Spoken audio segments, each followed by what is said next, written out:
বেশ কয়েক জুমা ধরে রব, দিন এবং নবী, রব, নবী এবং দিন এই সম্পর্কে কথা হয়েছে, তাই না?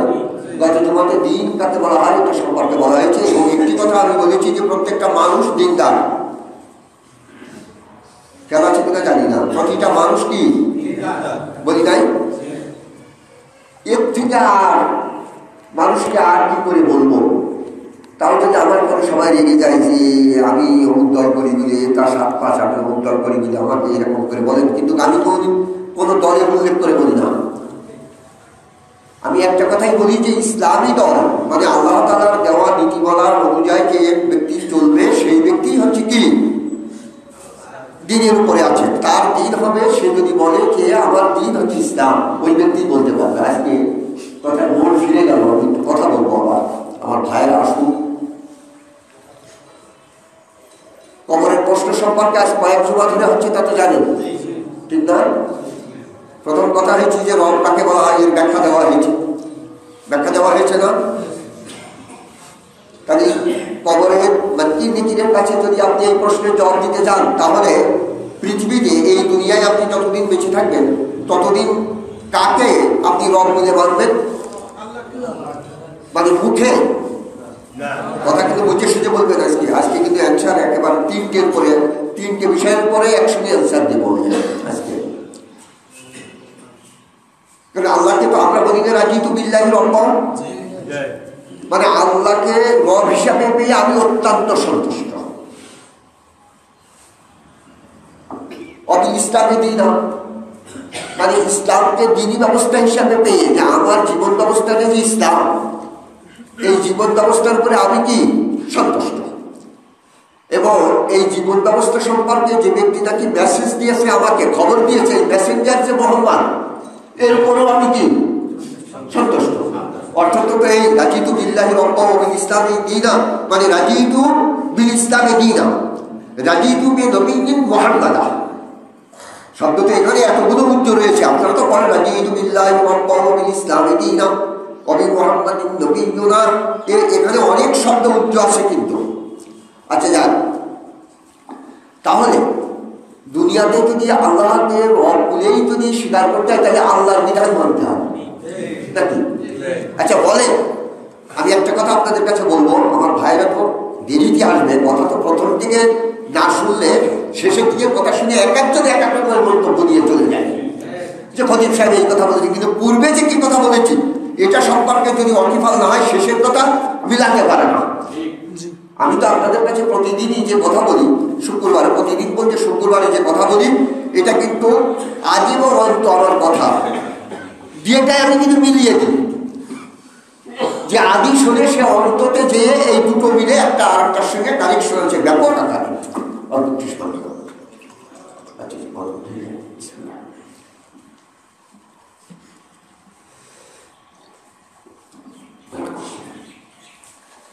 আজ অন্ত মিলিয়ে দিই, সেই জন্য আমি বিশেষত এদিকে দিয়ে তাকাই যে আমার ভাইরা প্রথম যদি আসে, আমি যখন কথা বলতে শুরু করি, অনেক সময় আমি কথা লেটে শুরু করি, একটু দেরিতে কথা শুরু করি, তো আজকে কথা বলতে হচ্ছে আমার।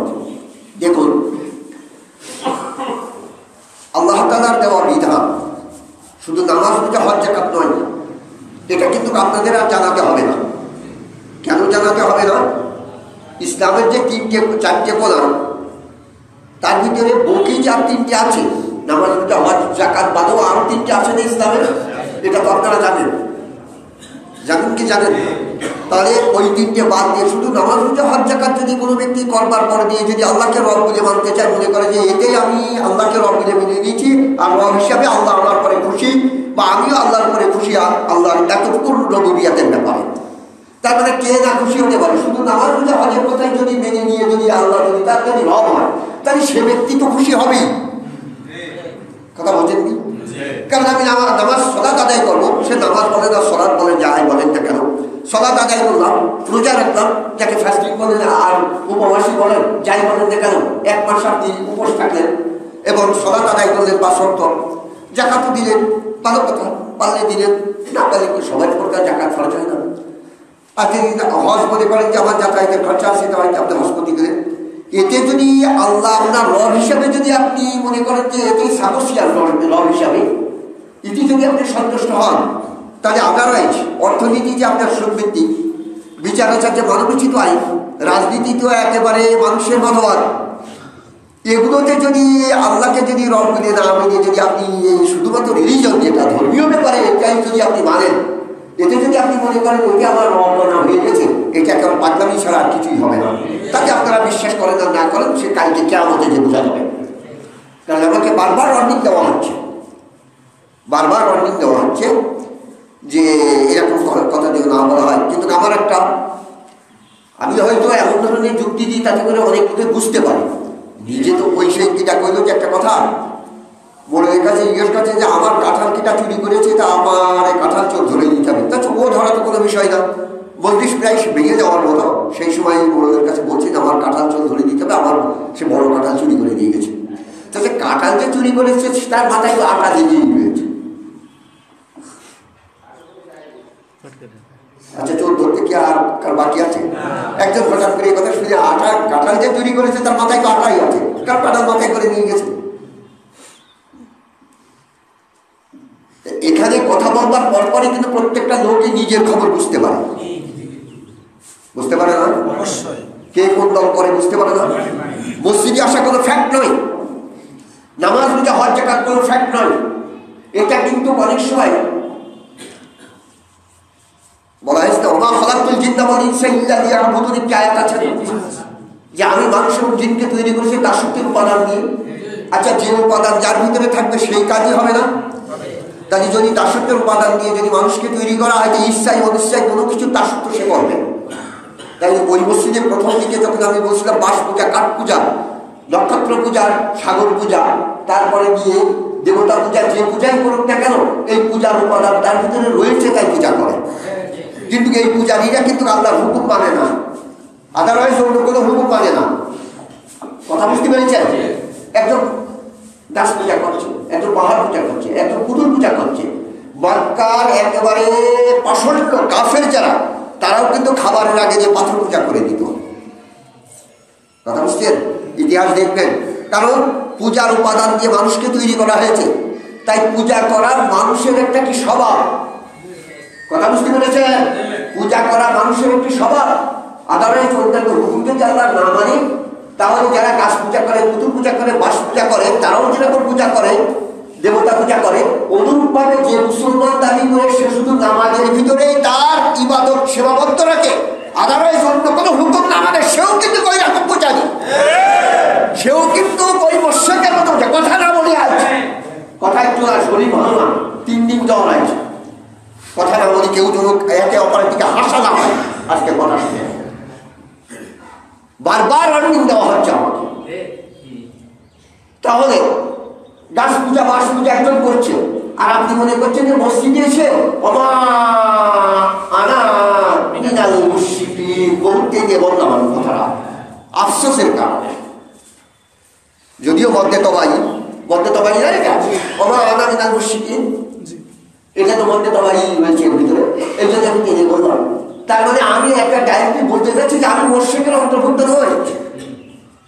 সে শুধু সালাত আদায় করে কথা বলতে চাচ্ছে, বাহিরে যে কিন্তু যে ব্যবস্থাপনায় চলছে এটা মানুষের তৈরি ব্যবস্থাপনা। গত জমায় বলে দিয়েছি না, মানুষের দিক এবং বিভাগ, প্রতিটা মানুষের দিক এবং বিভাগ যে ব্যবস্থাপনায় চলে ওইটাই হচ্ছে দিন।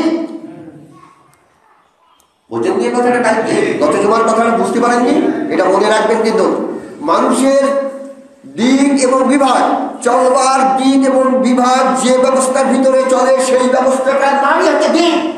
তাই আমি বলেছিলাম প্রত্যেকটা মানুষ দিনদার, প্রত্যেকটা মানুষ যদি দিনদার না হয় কোরআন মিথ্যা হয়ে যাবে। কারণ যে আপনি দলিল দেন প্রত্যেকটা মানুষ দিনদার কিনা, হুয়াল্লাযী আরসালা রাসূলাহু বিল হুদা ওয়া দীনিল হক লিইয়ুযহিরাহু আলা দীনি কুল্লিহি। বহু বছর ব্যবহার করা হয়েছে আলা দীনি কুল্লিহি। কালকে আমার উস্তাদের সেজা শুনে এই কথাটা আমি বলেছিলাম। এখানে যে তাবেমতপুর কথা বলা হয়েছে, আমার দিনী কুল্লি, এটা তাবেমতপুর যে 5 প্রকারের তার 1 প্রকার। এটা আমি কালকে বললাম দাঁড়িয়ে বলে মাঝে একটু আগে দিয়ে সে কথা বললাম। আমার বাড়িতে আসছিল দেখা করতে আমার সঙ্গে, সে বলে চলে গেছে আর কি। এখন কথা হচ্ছে, দেখুন এখানে বলা হয়েছে আল্লাহ দিন করলি, কোন দিনটা বিজয়ী করবে? আল্লাহর দেওয়ার ব্যবস্থা। দিনের হক বললে আল্লাহর দেওয়া দিন হক, মানে এখানে আল্লাহ, কিন্তু হক মানে এখানে আল্লাহ। আল্লাহর দেওয়া ব্যবস্থাপনাকে কি করবে? আদারওয়াইজ ব্যবস্থাপনার উপরে কি করবে? বিজয়ী করবে। মানে সব কাজা কাটাপ করে দিয়ে এইটাই থাকবে, এইটাই থাকবে। কিন্তু সমস্ত দিনী ব্যবস্থা আছে, এই দিনী ব্যবস্থাকে বিজয়ী করে নাই, কিন্তু তার ভিতরে সেই আদারওয়াইজ যে সমস্ত দিনী ব্যবস্থা আছে তার ভিতরে কেউ গির্জায় যাচ্ছে, তার ভিতরে কেউ কি যাচ্ছে চতুর্ভুজ 10 ভুজা দেবতা পূজা করছে, প্রতিমা পূজা করছে না। দুর্গা পূজাকে ওটা 10 হাত না? দুর্গা কয় হাত? 10 হাত দিক করা। তার মানে এত শক্তিশালী কোনো দিক বাদ নাই তার। কথা বুঝতে পারি? এই জন্য ওর হাত হচ্ছে 10টা। আপনারা দেখবেন এই সমস্ত সব ওর ইতিহাস খুঁজে দেখবেন, ওরা যে 10টা বানিয়েছে। আমি বলছি যে ভাই এই 10টা তো বানিয়েছে, এর কোনো হদিস আছে? 10 মাথা ওরা দশানন, দশানন মানে তো 10 মাথা নাকি? এটা বাংলা তো দশানন, যে মাইকেল লিখেছে দশানন শব্দটা ব্যবহার করেছে। দেখুন 10 মাথাওয়ালা, রাবণকে 10 মাথাওয়ালা বলা হয়েছে, দশানন। আর একে যে 10 হস্ত বিশিষ্ট যে দুর্গা, মানে শক্তির উৎস। দুর্গা কি? এই জন্য তোমরা এগুলো বন্ধ করে বলায়, কারা শুনে বলে যে ও তো হিমাঞ্চলিকের শক্তির উৎস নাকি দুর্গা। আমি এক্সাম্পল দিচ্ছি এটা। তাই ওকে 10 হাত বিশিষ্ট তৈরি করেছে। আচ্ছা, মানব রচিত ব্যবস্থাপনা, আল্লাহ তাআলার দেওয়া ব্যবস্থাপনা বাদে অন্যান্য ব্যবস্থাপনায় যারা চলছে, তার ভিতরে কেউ কেউ দুর্গা পূজা করছে না, পূজা বাস পূজা করছে না, কেউ কেউ ইয়েতে যাচ্ছে না, ওই যাকে বলা যেতে পারে হিন্দু খ্রিস্টানদের যে গির্জাতে যাচ্ছে না। আবার কেউ মসজিদে আসছে, আসছে মসজিদে আসছে কি আসছে না? তাহলে মসজিদে যে আসছে সে বলছে আমি মুসলমান, আর যে দুর্গা পূজা করতে যাচ্ছে সে হচ্ছে আমরা হিন্দু, বলছে না? আবার যারা ওই গির্জাতে যাচ্ছে তারা বলছে আমরা খ্রিস্টান। এখানে বলছে কি বলছে না? ধর্মীয় ব্যাপারে তারা কি করে নিয়েছে? পৃথক করে নিয়েছে। কিন্তু দিনী ব্যবস্থার ব্যাপারে তারা সবাই একমত। একই দিনী ব্যবস্থায় তারা চলছে না? একই দিনী ব্যবস্থায় তারা চলছে কি চলছে না? হিন্দু, মুসলিম, বৌদ্ধ, খ্রিস্টান একই দিনী ব্যবস্থায় চলছে। আচ্ছা, এই যে সত্যিকারের মুসলমান আছে বলেন? মুসলমান মানে কি সব জায়গাতে যে আল্লাহর সামনে সাবমিট করেছে নিজেকে? সাবমিট পর্যন্ত ইংরেজিতে সাবমিট বলে। মুসলমান মানে মেনে নেওয়া, মেনে নেওয়া।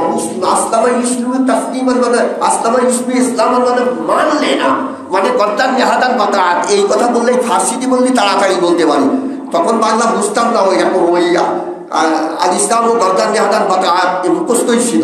সেই মুখস্থ এখন পরবর্তী আর পড়া লাগেনি। তাই আল ইসলাম ও গদ্দান নেহাদান বাতাত, গর্দান মানে ঘাড়, নেহাদান মানে রাখা, বাতাত মানে আনুগত্যের সামনে। এই যাকে সাবমিটেড যাকে বলা যেতে পারে, আল্লাহর দরবারে কি করা? মাথা নত করা বা আল্লাহর আইন মেনে নেওয়া, এই হচ্ছে মুসলমান। আচ্ছা, যখন আল্লাহর আইন যখন সমাজ ব্যবস্থায় মানছে না, একে কি মুসলমান বলা যাবে? এখন যদি তাকে যদি বলা হয় যে ইউ আর নট মুসলিম, তখন বলছে ও leader you are get out from the mosque, বলবে না? কিন্তু সব লিডার তো তা নয়। একজনকে বলে দেবে যে মসজিদ থেকে বেরিয়ে যাও এই ভয়ে যে একেবারে ঠিক আছে ইউ আর মুসলিম, ইউ আর মুসলিম, এই কথা বলবে, এরকম বলা আলী একদম নয়। পরিষ্কার কথা, এরকম বললে বলা নয়। কালকে কিয়ামতে আমার গিরিবান্ধনে জিজ্ঞাসা করা হবে। কালকে কিয়ামতে কি করা হবে? আমার গিরিবান্ধনে জিজ্ঞাসা করা হবে, তুমি তো কি ছিলে? লিডার ছিলে,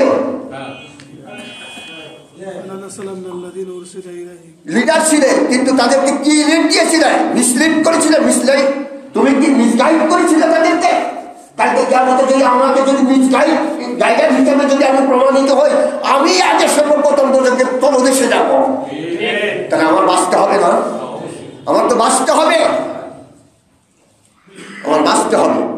আপনি কাঁঠাল চুরি করবেন, আপনার মাথায় আঠা লাগবে, আর লাগবে না তো আরেকজনের লাগবে। আমার কথায় দাগ লাগবে তো তার। আচ্ছা, কথা শুনে এবার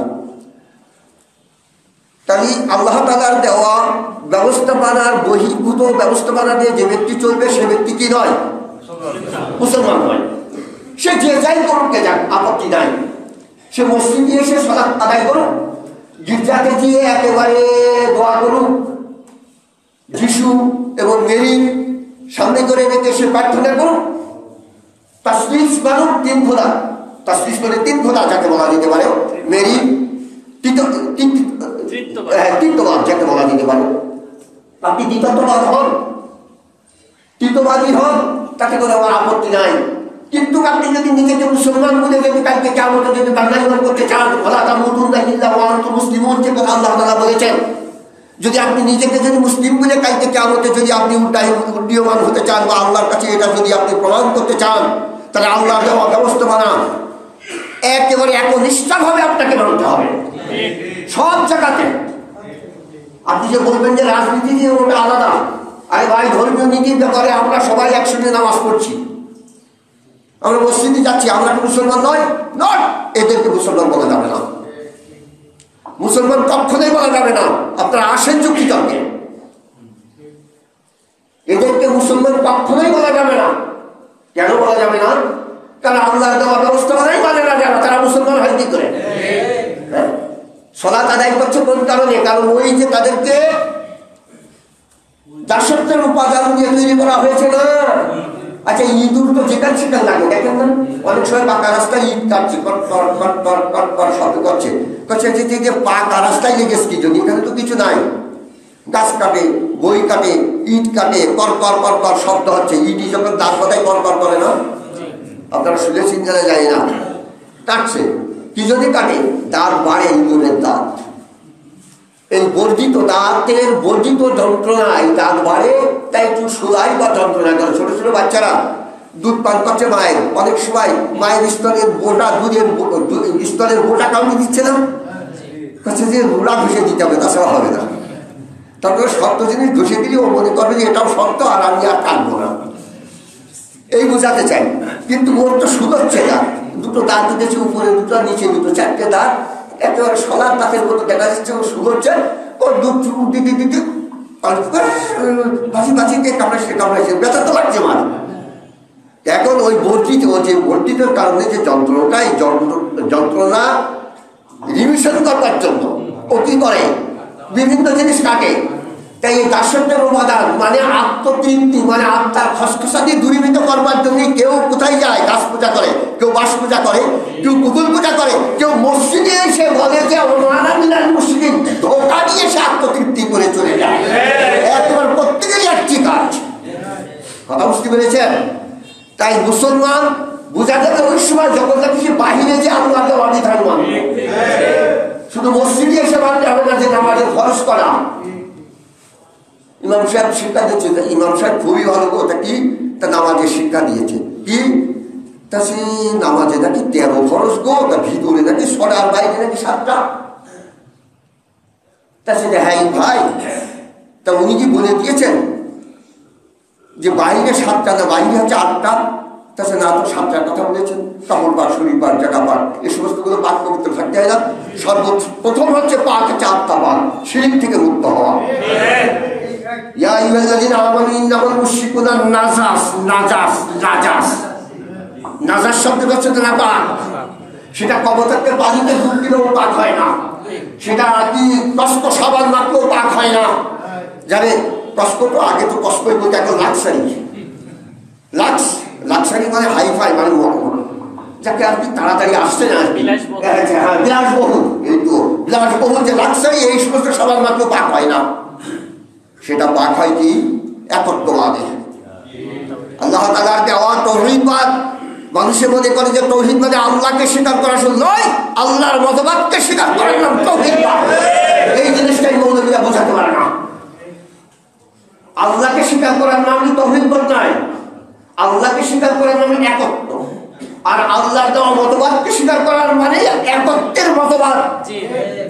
তাই তৌহিদবাদ যেটাকে বলা যেতে পারে, বলে না মুজিববাদ, কালমার্কসবাদ, লেনিনবাদ, অমুকবাদ, তমুকবাদ, এই সমস্ত কথা বলে কি বলে না? কাজে আল্লাহর একত্ববাদকে আল্লাহ তাআলার দেওয়া নীতিমালা। কিন্তু এদিকে কারোরই খেয়াল নাই, এদিকে কারোর খেয়াল নাই। কারণ মৌলবীরা হয়ে গেছে এখন খোড়া, মৌলবীদের খোড়া হয়ে গেছে। তাই যে দলই করুক না কেন, আমি কিছু উপনগর পেলেই হয়ে যাচ্ছে। কথা বুঝতে পেরেছেন? তাই মৌলবীরা আজকাল মরার পরে খাড়া দেওয়া শুরু করেছে। মরার পরে খাড়া পর্যন্ত যে জিনিস জীবনটার সাথে আমি মানতে চাই নাই, মরে যাওয়ার পরে দিয়ে সেইটা মানাবার জন্য চেষ্টা করছে মৌলবীরা। আমি জীবনভর কোরআনের বিপক্ষতা করেছি। আমার 4টে ছেলে রেখে গিয়েছে, তারা হাই ফাই চাকরি করে বা বেশ অবস্থাশালী। কাজে ওগো বাপু, তোমার বাপের জন্য একটু মিলাদ দিলে না? তাছাড়া চাষা দিকে মানে তাছাড়া না দিদি কিরকম হয়, একদিন ডেকে নিয়ে যেয়ে আরে কিছু লোকজন জোগাড় করে মিলাদ তো দিতে হবে। তা চাষা তাকে পরের দিন দিতে চাচ্ছে, চাষা মৌলবী সাহেব প্রতিবেশী। তা শুধু ঠিক আছে, আবার অমুক দিন সময় আছে। তার চেয়ে লোকজন জোগাড় করেছে, সবাই আগ্রহরে গেছেন, বড়লোকের বড়লোক মারা গেছে, ওরা ছেলেরা হাইফাই হয়তো কিছুটা খেতে দিতে দেবেন। আচ্ছা বলেন যিনি যে কোরআনের বিপক্ষতা করেছে, কোরআনের আয়াত করে তার জন্য যদি সব্যসাচী করা হয়, তাহলে মরার পরে খাওয়া দাওয়া হয়। আপনারা এই জিনিসটা বোঝেন কিছু? জীবন দশায় যে জিনিস মানে নাই, ও যদি সত্যিকারে ও যদি ওখান থেকে উঠে আসবার ক্ষমতা যদি ওর থাকতো, তাহলে কবরে থাকতো না, 4 ছেলের গর্দানের 2টো করে মারত। যে জিনিস জীবন দশাই মানেনি, আর তোর চাষার দিকে নিয়ে সে তাই করিয়ে আবার সব্যসাচী করতে চাচ্ছিস, তাহলে মরার পরে খাওয়া দাওয়া হয়।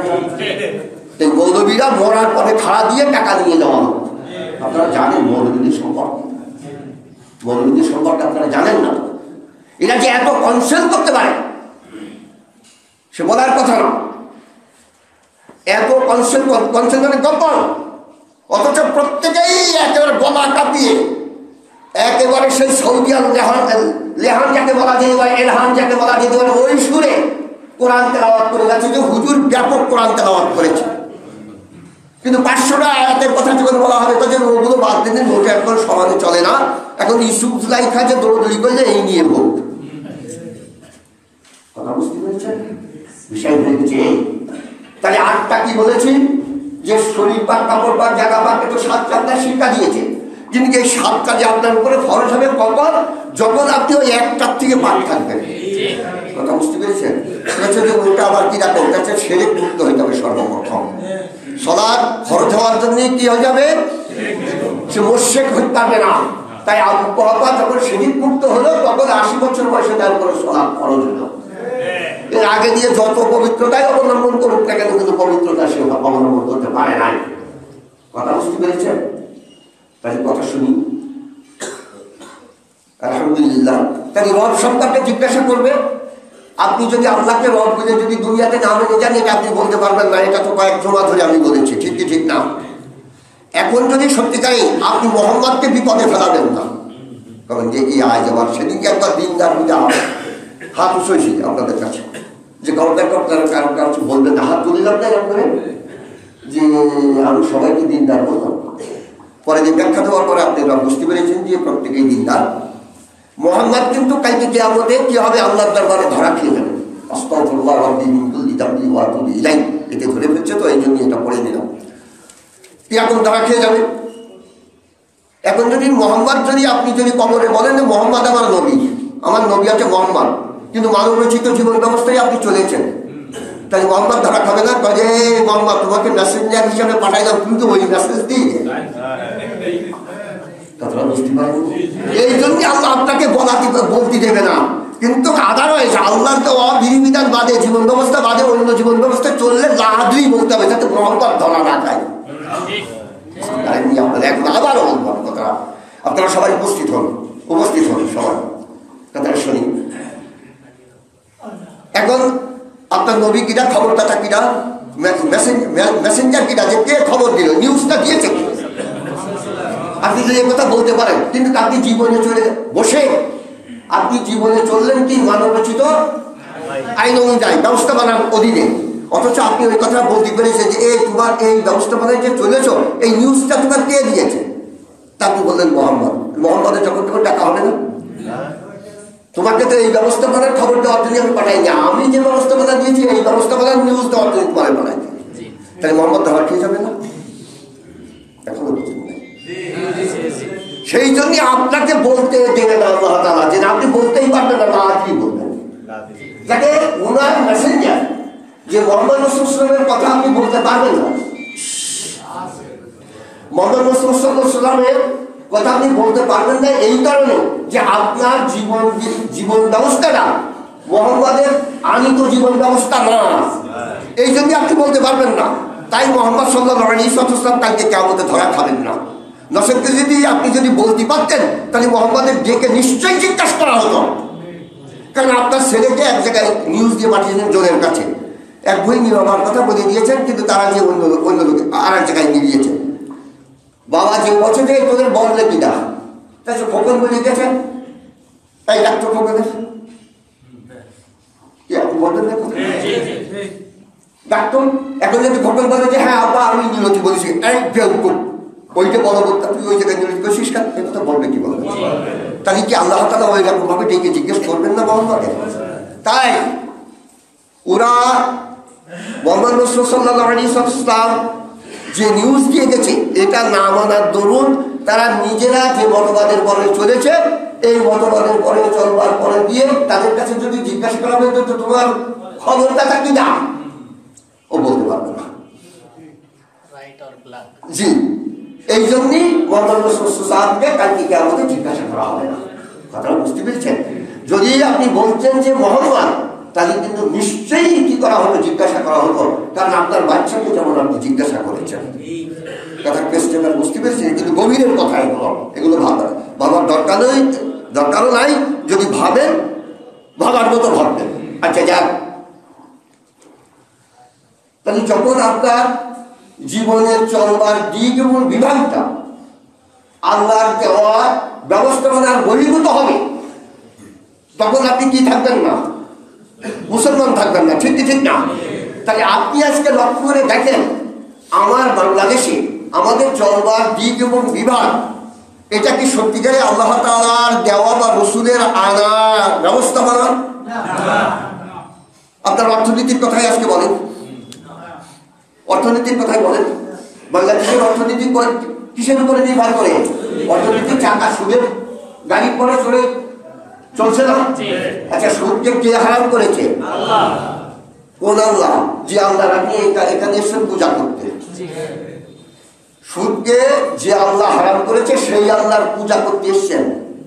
পূজা বোঝেন তো? দাসত্ব করা মানে মুনিব হিসাবে তাকে মেনে নেওয়া, মানে ঠাকুর হিসাবে মেনে নেওয়া। ঠাকুর বলে রেগে যাবেন না, ঠাকুরের বাংলা অর্থ দেখবেন আপনারা, অভিধান খুলে দেখবেন ঠাকুর মানে কি।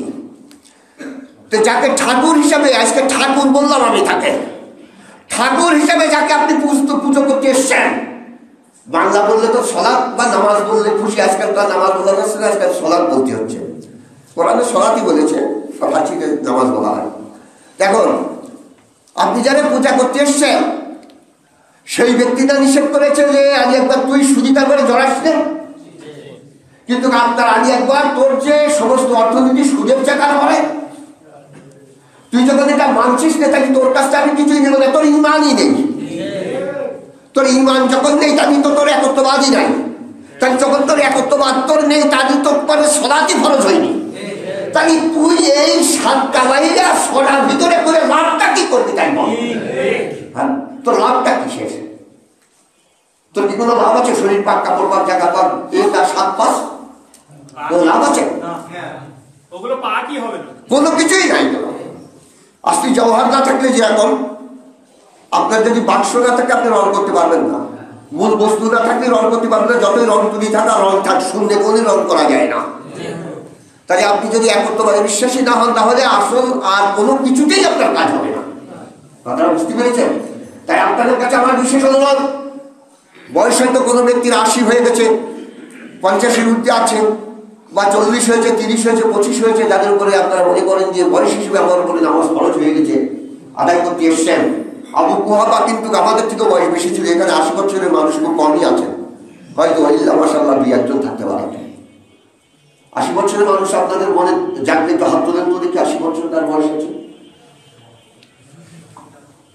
হ্যাঁ, এই যে আমার মৌলী ভাই 80 বছর বয়স, আর তো দেখছেন এক একজন তো অন্তত পক্ষে 40-এর উপরে বা 30-এর উপরে প্রায় লোকেরই হবে, 25-এর উপরে তো আছেই। ঠিক কি ঠিক না? তাই আপনারা তো এসছেন নামাজ সলাৎ ফরজ হয়েছে তাই নাকি? তাই মনে করে এসছেন না? সলাৎ ফরজ হয়েছে বয়সের হিসাবে, এই না এই হিসাবে না, বয়সের হিসাবে। আমার বয়স 25 হয়েছে, সলাৎ ফরজ হয়েছে, 30 হয়েছে, সব খরচ হয়েছে, 40 হয়েছে, খরচ হয়েছে, 80 হয়েছে, খরচ হয়েছে। কিন্তু আবু কুহাফা যখন নাকি নবী মুহাম্মদের কাছে ইসলাম কবুল করলেন, হাতে হাত দিয়ে বায়াত হলেন মক্কাতে, কারণ মুহাম্মদ রাসূলুল্লাহ মক্কা বিজয় করার পরে যে আবু কুহাফা কিন্তু ইসলাম কবুল করেছেন, তখন ওনার বয়স কিন্তু 80 বছর। সেই সময় কিন্তু সালাত খরচ হইল। তাই সালাত কিন্তু বয়সে খরচ হয় না। আচ্ছা, ওর আবু বকর বড় ছিল না আবু বকরের বাপ বড় ছিল? যে আপনি হাসতে নিষেধ করেছেন, তাহলে এরকম যুক্তি দিলেন কেন? হাসি তো থাকবেন, তা না থাকি হয় না। কথাটা বুঝে যদিও আমি বলে থাকি, হাসতে তো হবে। তাই আবু বকর বড় ছিল না, তাই না? তাই আবু কুহাফা বড় ছিল, ঠিক না? আবু কুহাফা মানে আবু বকরের বাবা, মানে কুহাফা বলে একটা ভাই আবু বকরের ছিল, এই জন্যই ওকে আবু কুহাফা, কুহাফার বাবা বলে ডাকা হলো। আবু বকর বকরের আব্বা। তো বকরের আব্বা যখন আবু কুহাফার ছেলে, তাহলে আবু বকর সব ওর আগে, অনেক আগে সালাত আদায় করেছে, তারপরে খরচ হয়েছে, তাই না? তাই উনার পিতার উপরে খরচ হয়নি, তাই বয়সে হয় না। তাই এই আদর্শগত দিক এমন একটা জিনিস, যে জিনিসটা গ্রহণ করার পরে গিয়ে সালাত খরচ হয়। কথা বুঝতে পেরেছেন? তাই এখন আপনারা চিন্তা করে দেখেন যে আমাদের উপরে সালাত খরচ হয়েছে কিনা। আপনারা ভেবে দেখেন সালাত খরচ হয়েছে কিনা। একটু শুনে যদি ভাবেন যে দল করেন আমার কোনো আপত্তি নাই, যে দলই করেন তাতে কোনো আমার আপত্তি নাই, যে দলের পেছনে দৌড়দৌড়ি করেন আপত্তি নাই, কিন্তু আমি আপনার কাছে একটি কথা বলে দিচ্ছি যে প্রত্যেকটা দলের আদর্শটা কি এটা আগে দেখবেন। সেটা কি মানব রচিত সমাজ ব্যবস্থা কায়েম করতে চাচ্ছে, না আল্লাহ প্রদত্ত সমাজ ব্যবস্থা চাচ্ছে? এখন হয়তো কবেন যে হুজুর মানব রচিত সমাজ ব্যবস্থা আর আল্লাহ দেওয়া সমাজ ব্যবস্থা, এটা আমাদের দেখার দরকার না। আমরা আজান হলে প্রথম কাতারে যে মসজিদে যাচ্ছি, একা প্রথম ঢুকছি, উট কুরবানির সব, এটা তো আপনার মতো হুজুরই বলে দিয়েছে। আচ্ছা বলেন দিদি, আবু কুহাফার বাড়ি মক্কায় ছিল না? আচ্ছা, আবু কুহাফার বাড়ি তো নির্ণয় করলি যে এই যে যেখানে নাকি মসজিদ আবু বকর, নিচে যে এত 7 তলা পর্যন্ত একেবারে মানে ব্যাপক দোকানপাট রয়েছে, উপরে মসজিদ, একটু এই কর্নারে, এই কর্নারে মানে একটু এরকম দক্ষিণ পশ্চিম কর্নারে, ওখানটা তাকালে কাবা দেখা যায়। এই কর্নারে কয়েকবার ওখানে যে আমি সালাত আদায় করেছি আবু বকরের। তাই ওই জায়গায় বাড়ি ছিল, তাহলে কাবার থেকে তো বেশি দূর ছিল না, কাবার থেকে বেশি দূর না। তাহলে তাদের দেশে উট জন্মালো, তারা উট কুরবানির সব পাচ্ছে না। আর আপনার এখানে উট তো আপনি হয়তো অনেক লোকে দেখেননি, ছবিতে ছাড়া উট কোথায় দেখেননি। এমনি ডাইরেক্টলি আমি ওই আট্রসিটি গেলাম, সেখানে উট দেখলাম। তারপরে যে মক্কাতে যাওয়ার পরে যে উট দেখলাম, যারা মক্কাতে গিয়েছেন, মদিনায় গিয়েছেন, বা যারা বিদেশ করেছেন, তারা হয়তো ভারতে রাজস্থান এদিকে যারা গিয়েছেন তারা দেখতে পারেন উট কুরবানির সওয়াব। তার মানে উট কুরবানি করলে বেশি সওয়াব হয়, এই হচ্ছে আসল কথা। কথা বুঝতে পেরেছেন? এই জন্যই প্রথম কাতারে যে প্রথম মসজিদে ঢুকবে তার কি দেওয়া হবে? উটের সওয়াব। তারপরে দিয়ে বাইবচির সওয়াব, কেউ গরু, কেউ ছাগল, পরবর্তীতে শেষ পর্যন্ত বলেছে যে ডিমও নাকি। ওরা তো কোরবানি শব্দের হচ্ছে নৈকট্য লাভ করা, উৎসর্গ করা হচ্ছে, এটা ডিম করুন, তাদের কোনো আপত্তি নেই, আমার কোনো তাদের সঙ্গে মতবিরোধ নেই। এই কথা বলে দিয়ে কোন জায়গায় হারিয়ে গিয়েছে তা জানেন? এদিকে আবু কুহাফার তলে, এদিকে আবু জেহেলের তলে মানবরচিত আইন নিয়ে নাচানাচি করছি। আজান হওয়ার সঙ্গে সঙ্গে মনে পড়েছে হুজুর করে দিল তত্ত্বকে বিনা পয়সায় যদি উট কুরবানির সব পায়, তাহলে ওই জায়গা ছেড়ে দিয়ে তাড়াতাড়ি এখানে আসতে অসুবিধে লাগে। তাই দাপাইতে পারে আগে এসে এই জায়গায় এসে আগের কাতারে দাঁড়িয়ে যায়। কিন্তু ওর পরে যে নামাজই খরচ হয়নি, ও যেদের সমর্থন, তারপরে নামাজ খরচ নেই। কথা বুঝতে পেরেছেন? এখানে কোনো দলকে আমি মেনশন করে বা নাম ধরে বলছি না, সে যে কাজ করছে তাতে তার উপরে নামাজই খরচ হয় নাই। উট কুরবানি তো দূরের কথা, উট কুরবানি তো দূরের কথা। একজন লোক সৌদি আরব থেকে উট কিনে নিয়ে আসতে পারে, নিয়ে বাংলাদেশে কোরবানি করতে পারে, কিন্তু কবুল হওয়া না হওয়া তার কৃতকর্মের উপরে নির্ভর করবে। হাবিদার কাবিলের যে কোরবানি কবুল হওয়া তার কৃতকর্মের উপরে নির্ভর করে, একজনের কবুল হইল আর একজনের হইল না। তাহলে এটা কিন্তু কৃতকর্মের উপরে নির্ভর করবে। কথাটা বুঝেছেন? তাহলে শুনি, তাহলে হুজুর আকরাম সাল্লাল্লাহু আলাইহি ওয়াসাল্লাম আপনার খবরদাতা, আপনি বলবেন যে আমার খবরদাতা কিডা? আমার খবরদাতা মেসেঞ্জার কিডা? মুহাম্মদ। মানে যখন জিজ্ঞাসা করবে তোমার মেসেঞ্জার কিডা, নবী কিডা, নবীর অর্থটা কিন্তু করে দিচ্ছে, বলে নেই নবী মানে কি? খবরদাতা। নাবাউন থেকে, এটা মাহমুদুল্লাহ যাকে বলা হয় নাবাউন, মাহমুদুল্লাহ নাবাউন মানে খবরদাতা। তাহলে যাকে বলা হয় মেসেঞ্জার। তাহলে মেসেঞ্জার কোন ব্যক্তি হয়? যে যার কাছে খবর থাকে। ঠিক কি ঠিক না? খবরটা আরবি শব্দ, যার কাছে সংবাদ থাকে। তাহলে তোমার সংবাদদাতা কিটা? মুহাম্মদ। তোমার সংবাদদাতা কিটা? মুহাম্মদ। এ কথা আপনি বলবেন। কিন্তু মুহাম্মদের আনিত খবরই তো আপনি শোনেন নাই। মুহাম্মদের আনিত কি খবরই যখন আপনি শোনেন নাই, হাজারবার বললেও কি মুহাম্মদ মেনে নেবে? তাই আপনাকে ওখানে বাগড়ন মনে করতে দেবে না। আপনাকে বলে দেওয়া হবে, আপনি বলবেন যে রাত্রি আমি ভাই জানি না, আমি যে দিন অবস্থায় চলতাম, একটা চলতাম কি না চলতাম আমি জানি না এই সমস্ত সব। কিন্তু এই কথা বললে তো আল্লাহ ছেড়ে দেবেন না, দেবেন? কখনই ছেড়ে দেবেন না। তাই দুনিয়ার থেকে হিসাব কিতাব মিলিয়ে যেতে হবে। আখিরাতের জন্য আলাদা কোনো জায়গায় গিয়ে স্পেশাল নিজে কাজ করা লাগে না। নামি গুজম কেয়াস দুনিয়া জুদাবাস, নামি গুজম কেয়াস দুনিয়া জুদাবাস, বাহার কারে কেবাসি বা খুদাবাস। আমি বলি না এই কথা যে আমি আল্লাহর জন্য একেবারে পাহাড়ে জঙ্গলে বসে বসে তপ করবেন, এটা করার দরকার নাই আপনার। তসবিহ দিয়ে জঙ্গলে জঙ্গলে ঘুরে বেড়াবেন, আপনি রাহিব এবং পাদ্রী হয়ে যাবেন, এটা নয়। দুনিয়ার সমস্ত কাজ আমি আল্লাহর দেওয়া নীতিমালার মাধ্যমে আপনাকে করতে হবে, তবে আপনি আল্লাহ হবেন, নসের কিন্তু আপনি হবেন না। আপনি একদম তওবা করে ফেলবেন যে স্ত্রী সম্পর্ক গ্রহণ করবো না, আমি খাসি করে ফেলবো। খাসি পর্যন্ত হাদিস আছে না? খাসির হাদিস তো আছে, কিন্তু তাকে আল্লাহ রসুলটি করতে বলেছেন না, তা হবে না। সবাই যদি খাসি করে ফেলে তাহলে দুনিয়া ধ্বংস হয়ে যাবে না? সবাই আল্লাহ জেগে থাক, অন্তত 50 বছর খাসি অবস্থায় থাকলাম, জান্নাতে চলে যাবো। এক আর বাংলাদেশের প্রত্যেক পুরুষই খাসি হয়ে গেল, একটা পৃথিবীর সমস্ত পুরুষই খাসি হয়ে গেল, বলেন পৃথিবী আর থাকবে? তাহলে এর জন্যই দায়ী না? পৃথিবী ধ্বংস করার জন্য দায়ী হবেন না? তাহলে প্রত্যেকটা কাজ আল্লাহর দেওয়া নীতিমালার মাধ্যমে আপনার করতে হবে, ঠিক কি ঠিক না? তাই বৈরাগ্যবাদ ইসলামে নাই। বৈরাগ্যবাদ আছে ইসলামে? বৈরাগ্যবাদ নাই। তাহলে আপনার আল্লাহ হতে হলে কি হতে হবে? আল্লাহর দেওয়া বিধিবিধান অনুযায়ী আপনাকে চলতে হবে, তবে আপনি আল্লাহ হবেন। দর্শক কিন্তু আপনি আল্লাহ, যতই আপনি বারবার আল্লাহ করেন না কেন, তবু আপনি আল্লাহ হবেন। কথা বুঝতে পেরেছেন? আপনি উঠতে বসতে সবসময় আল্লাহ করছেন, তবু আল্লাহ হন নাই যদি আল্লাহ যে কথা বলেছেন এটা যদি আপনি না মানেন। আর আমাদের ভিতরে সব থেকে, এই কথাটা বলে আমি কথা সব বন্ধ করে দেবো এখন, আমাদের ভিতরে সব থেকে একটা জিনিস কাজ করে, সে জিনিসটা হচ্ছে কি? আমরা ইসলামকে দুনিয়ার থেকে কি করে দিয়েছি? পৃথক করে দিয়েছি। তাই একটি দল ব্যাপক আকারে, তাবলীগ বললে তো আপনারা এক দলকে বুঝবেন, আরবি শব্দ এটা।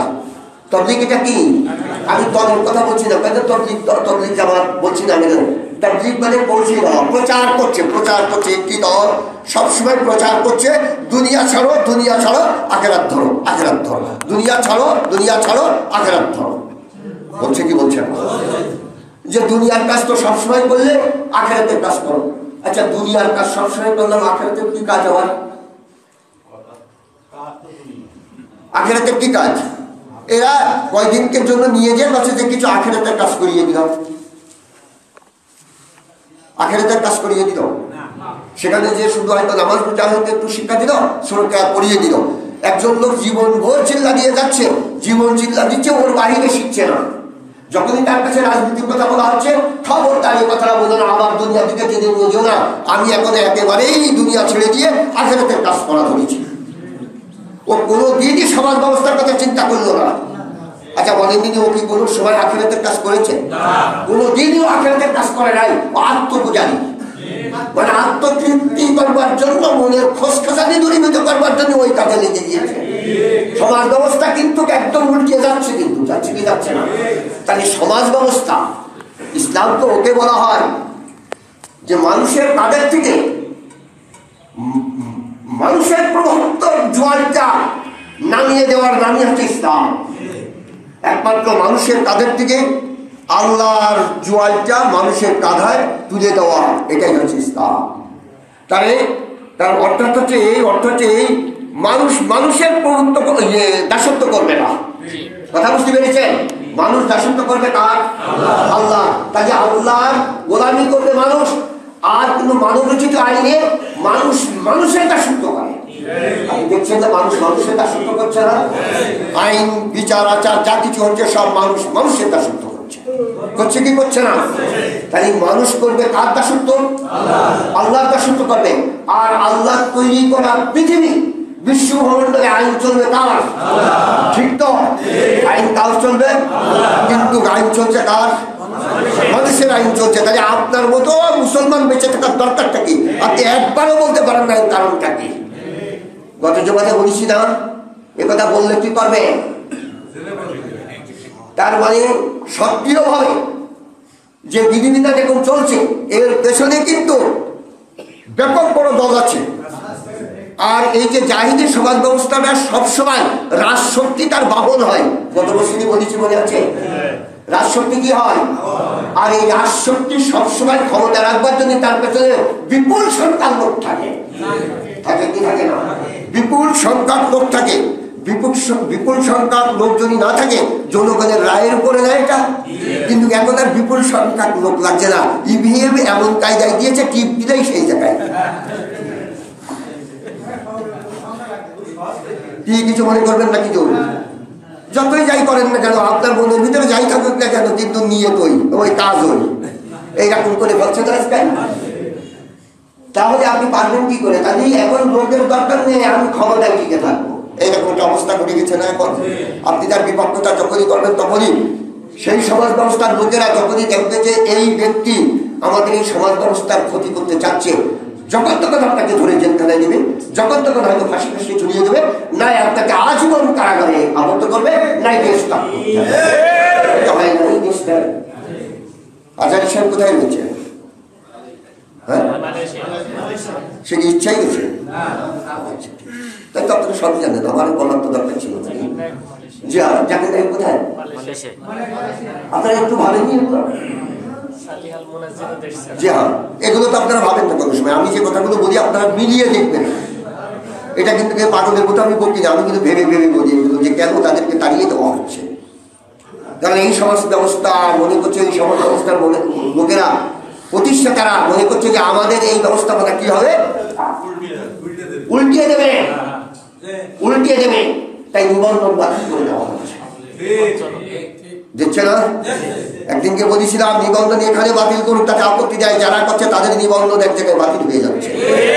ইসলামী খাতার থেকে তাদের মুসলিম হিসাবে নাম বাতিল করে দেওয়া হচ্ছে। সেখান থেকে নিবন্ধনের দাবি ওই ব্যক্তিরা করতে পারবে যারা মুসলমান।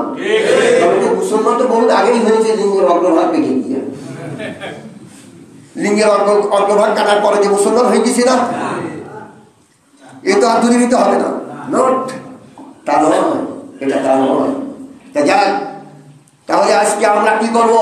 আল্লাহকে রব করে যদি কালকে কবরে গিয়ে যদি আমরা যদি বলতে চাই, তাহলে আল্লাহর দেওয়া বিধিবিধান মেনে নেবো, ঠিক কি ঠিক না? আর রসুলকে যদি সত্যিকারে আমরা নবী হিসাবে পেতে চাই, তাহলে রসুলের আনিত ব্যবস্থাপনা, আমাদের দিক এবং বিভাগটা রসুলের আনিত ব্যবস্থাপনা অনুযায়ী চলবে।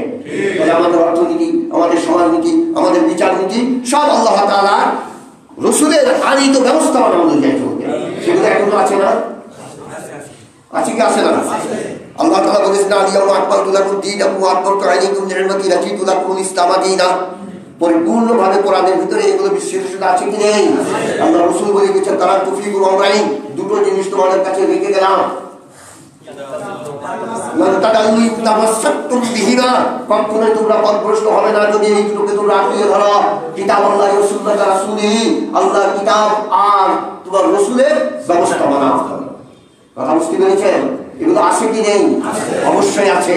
তাহলে এইগুলো যদি আমরা কাজে লাগাই, তাহলে ইসলামী সমাজ ব্যবস্থা আমরা কায়েম করতে পারি না?